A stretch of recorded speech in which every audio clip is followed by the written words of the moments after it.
그러니까 오래전 여름 잠시 양가 부모님을 모시고 나들이를 나갔던 적이 있어요.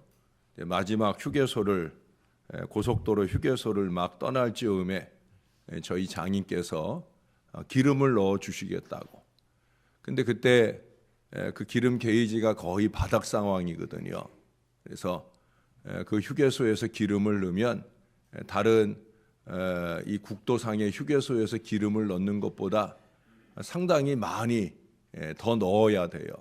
여러분 아시다시피 지금은 좀 덜한 것 같아요. 근데 옛날에는 고속도로 휴게소가 일반 국도 휴게소보다 리터당 많게는 막 몇백 원씩 더 비쌌거든요. 그러니까 기름을 가득 넣게 되면 상당히 가격 차이가 많이 나기 때문에, 그래서 우리 장인어른 주머니를 좀 도와드린다 하는 마음으로 무리를 해서 출발을 했어요. 왜냐하면 이제 제 짐작으로 고속도로 톨게이트를 막 나가면 나가자마자 거기에 이제 주유소가 있는 걸 아니까 그러면 뭐 충분하겠다 생각이 들었는데, 근데 그 톨게이트를 한 2km 정도 남겨두고 그만 차가 푸드득 하더니 서버리는 거예요. 시동이 꺼져버리고 서버리는 거예요. 마침 이제 내리막길이었기 때문에 이제 차를 시동이 안 걸린 상태에서 우측으로 해서 이렇게 갓길에 어깨길에 이렇게 세워놓기는 하였지만 참 낭패가 되는 순간이더라고요. 그게 이 차가 차마다 또 다르더라고요. 그때 그 차가 쌍용차인데, 쌍용차는 그 기름통에서 기름이 나가는 그 구멍이 뒤쪽에 있다고 그래요. 그러니 내리막길이 되면 기름이 적은 상태에서는 그 주유구 쪽으로 기름이 안 내려가는 거예요. 이 현대나 기아차 같은 경우는 이 주유구가 기름이 나가는 구멍이 앞쪽에 있어서 오히려 오르막길 같은 데서 이제 그렇게 기름이 적을 때 시동이 꺼지는 상황이 된다는 거. 이것도 운전하시는 분들은 좀 알아두어야 될 거예요.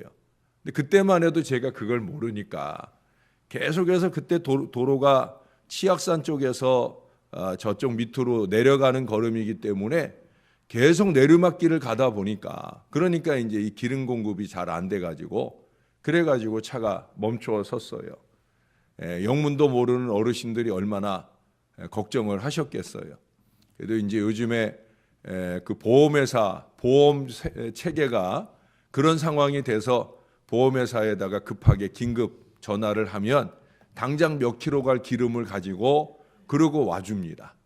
그래서 이제 그렇게 전화를 해서 그 위기를 잠시 모면했던 그런 순간의 기억들이 있습니다. 사람들에게는 나름대로의 인격과 수양, 또 신앙과 경건 훈련 등이 있습니다. 이런 것들은 인생을 이끌어가는 이 자동차의 기름과 같은 것이죠.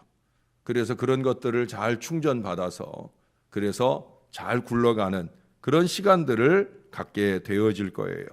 근데 우리는 가끔 이 정도면 충분하겠지 하는 그런 생각을 하며 방심하며 지낼 때가 있어요. 또 오랜 동안 신앙을 해오다 보니까 그 오랜 동안의 신앙이 그저 나를 지켜주는 줄로 착각을 하고 살 때가 많이 있어요. 그러다가 어려운 상황을 딱 만나게 되면 당황하게 되고 쓰러지는 경우가 많이 있다는 거죠. 크고 작은 시험 앞에서 남들은 별 시험도 아닌데 그것을 시험으로 끌어안고 오늘 본문에도 수없이 얘기하는 것처럼 잠 못 이루는 악한 인생을 살게 되는 때가 얼마나 많은지 모릅니다. 항상 우리의 신앙 영성의 점검과 정비가 필요하다라는 사실을 우리에게 절감하게 해주는 거예요. 우리가 날마다 말씀과 기도 앞에 서게 되는 이유를 분명하게 가르쳐 주는 것이죠. 저는 오늘 본문을 읽으면서 솔직히 그런 마음이 들었어요. 왜 성경을 이렇게 비슷한 말을 이리도 반복해서 조리 없이 적어 놓았는지 참 궁금한 마음이 들었어요. 여러분 그런 생각 안 드세요? 어제 4장 1절부터 해서 각 단락이 끝나는 때 사실은 9절에서 4장은 끝나도 돼요. 아니면 조금 더 가서 19절에서 끝나도 돼요. 그런데 굳이 27절까지 비슷한 말을 반복해 적어 놓고 있다는 거예요. 만약에 저더러 이 27절까지 내용을 좀 압축해서 적으라고 하면 죄송한 얘기지만 저는 한 10절 정도면 충분하지 않을까 그런 생각을 했어요. 어제 보았던 말씀들과 별반 다르지 않은 그 내용들을 다시 또 얘기하고 그리고 또 다시 20절부터 또 얘기하고 그렇게 쭉 누리고 나열을 해가지고 제가 이렇게 설교 준비를 당혹스럽게 만드시는가 하는 그런 생각도 했다는 거예요. 어제 말씀에 대한 얘기, 말씀을 마음에 들을 주의 깊게 듣고 잘 지키고 행하라고 하는 그런 설교했는데 오늘도 똑같은 얘기를 이렇게 적어 놓으시면 난 도대체 어떻게 설교 준비를 해야 되는가 하는 생각을 하게 되었다는 거예요. 그럴수록 제가 이 말씀을 거듭 반복해 읽을 수밖에 없었는데 그런 중에 하나님께서 욥기 33장의 말씀들을 생각나게 하시더라고요. 성령 하나님께 얼마나 감사한 마음이 들었는지. 거기 욥기 33장에 보면 그런 얘기를 해요. 사람은 관심 없어 할지라도 하나님께서는 한 번 말씀하시고 다시 말씀하신다. 또 사람의 귀를 여시고 심지어 인을 치듯이 그렇게 교훈을 하신다. 심지어 침상에서 졸며 깊이 잠든 중에라도 다시 깨워서라도 아니면 그 꿈속에서라도 그렇게 반복해서 교육하고 말씀하신다. 그게 이 말씀에 대한 하나님의 태도라는 거예요. 왜 똑같은 얘기를 반복해서 써놓았는가? 그 잠언서에 보니까 3가지 이유를 꼽더라고요. 첫 번째는 사람으로 자기 꾀를 좀 버리라고. 네 생각, 네 주장, 네 고집 그거 버리라고 똑같은 말씀을 또 하고 그러시더라는 거예요. 두 번째는 사람에게 그 교만을 막으시려고. 예? 네가 아는 게 다가 아니라니까. 너 아직도 한참 모자라. 너 더 알아야 돼. 바로 그러면서 우리의 마음을 낮추려고 그러신다는 거예요. 세 번째는 오늘도 수없이 얘기하잖아요. 그 영혼으로 구덩이에 빠지지 않게 하려고, 칼에 멸망하지 않게 하려고 그러신다는 거예요. 예? 얄팍한 신앙 지식 가지고 그렇게 살다가 누군가 훅 치고 들어오면, 사단이 훅 치고 들어오면 쉽게 그 시험에 빠져가지고 헤매는 인생 될까 봐. 예?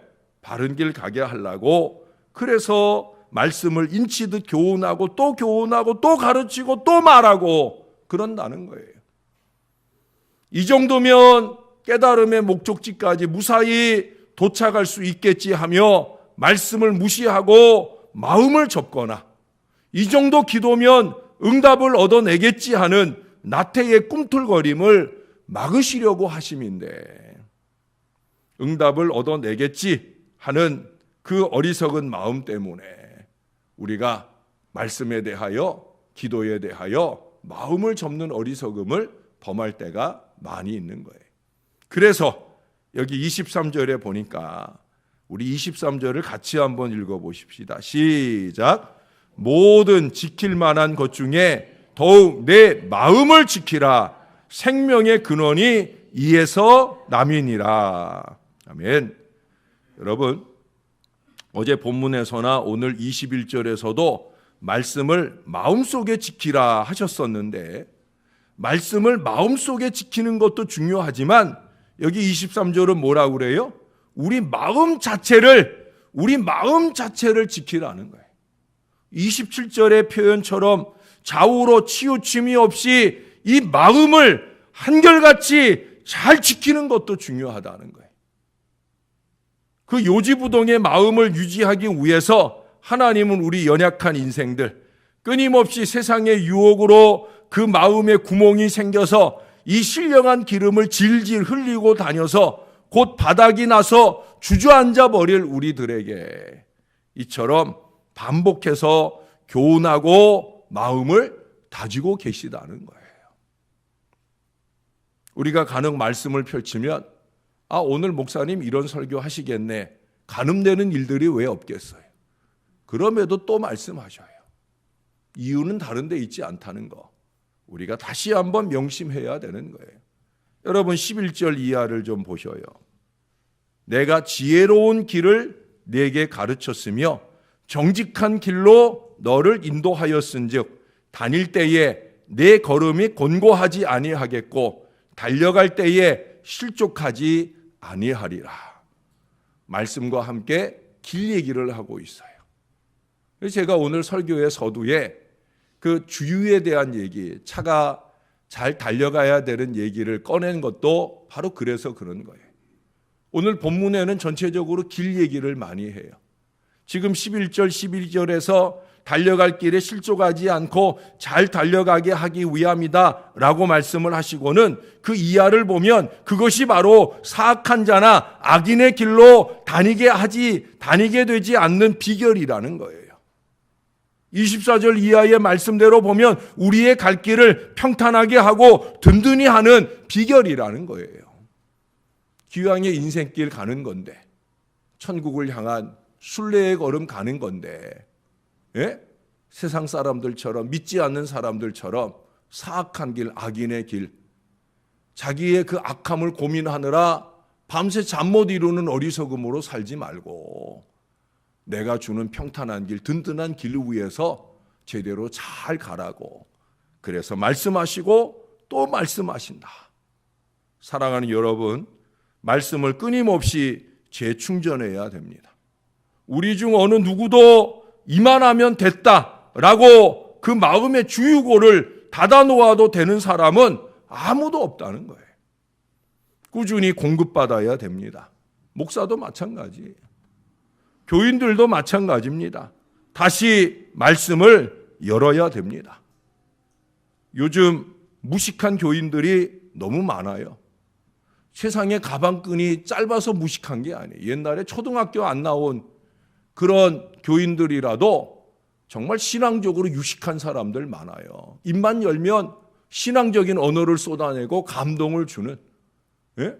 요즘에 우리 교회가 올해 들어서 항전직분자들 기도회를 하는데 보통 전통적인 장로교회는요, 주일날 그 시간에, 주일날 그 시간에 장년 공과 공부를 합니다. 저 영등포 시찰에, 영서 시찰, 영중 시찰에 영남교회를 제가 주일날 총무할 때 갔더니 주일날 좀 일찍 갔어요. 노회에서 가까우니까. 좀 일찍 갔더니 그 교회는 그걸 하고 있더라고요.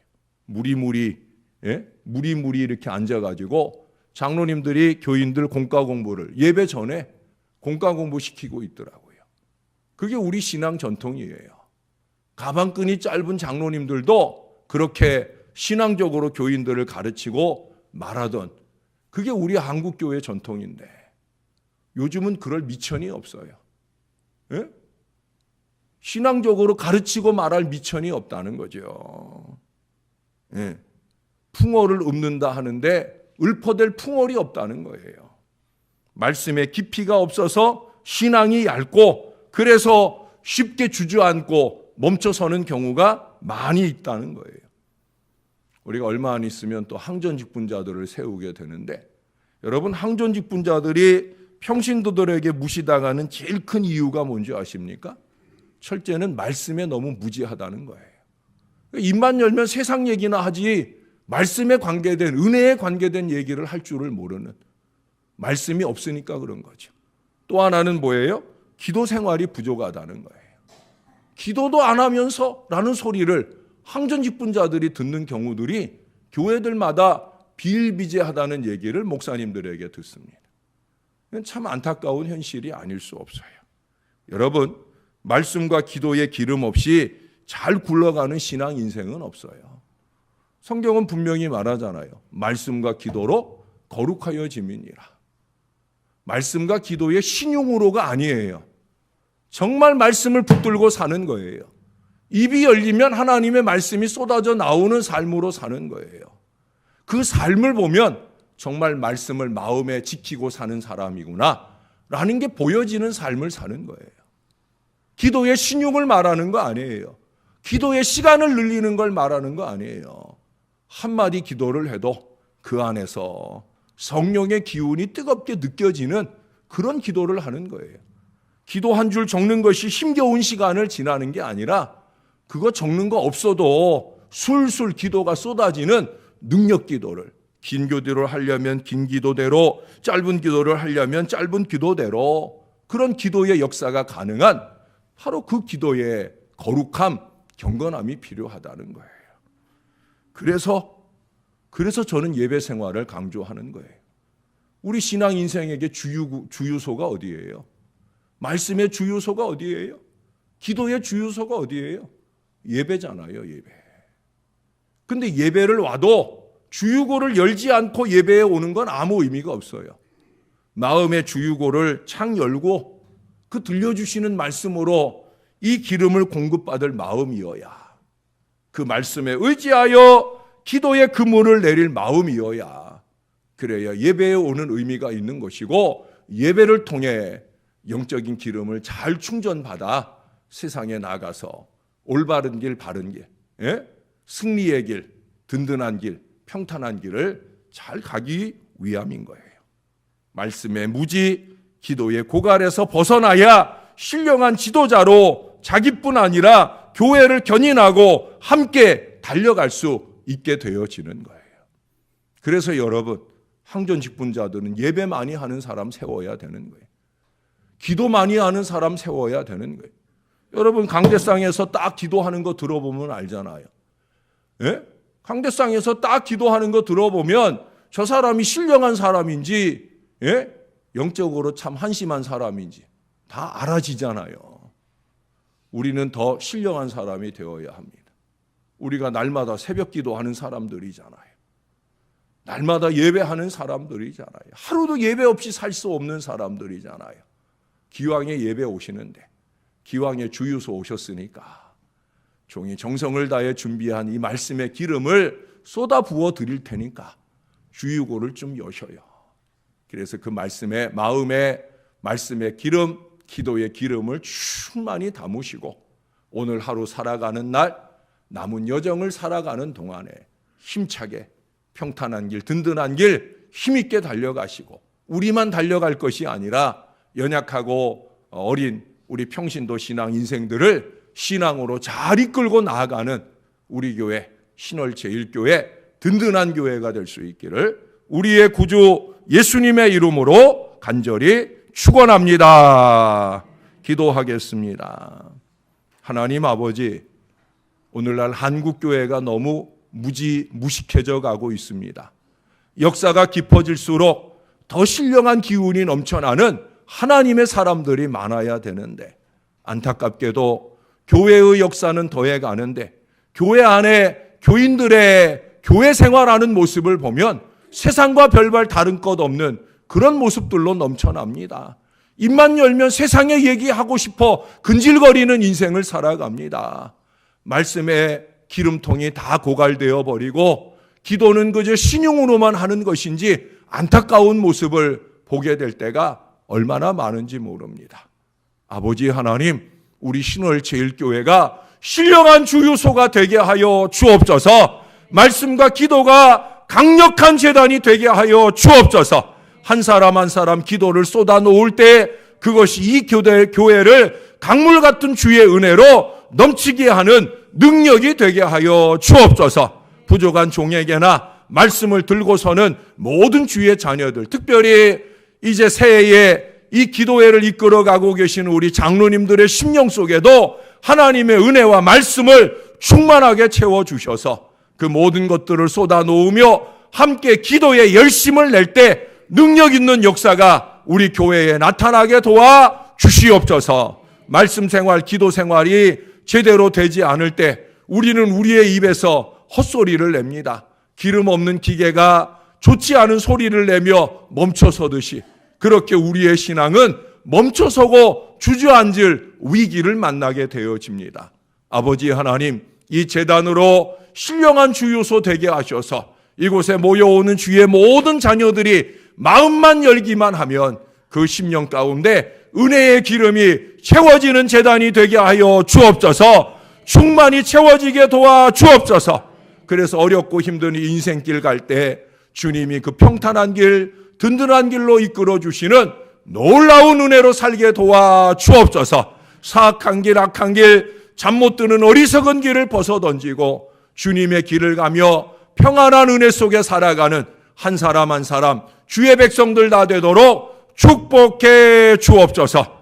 주일을 향해 오늘부터 남은 3일도 그와 같은 믿음으로 잘 살아 돌아오는 주일에도 하나님께 영광 올려드릴 신령한 주의 백성들 되게 하시고 늘 부족한 종을 위해 기도하는 사랑하는 성도님들을 통해 종의 마음이나 이 재단을 섬기는 교역자들의 마음도 신령함을 놓치지 않도록 하늘의 은혜로 채워주시고 그 마음을 지켜 인도해 주시옵소서.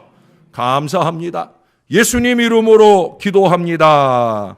아멘.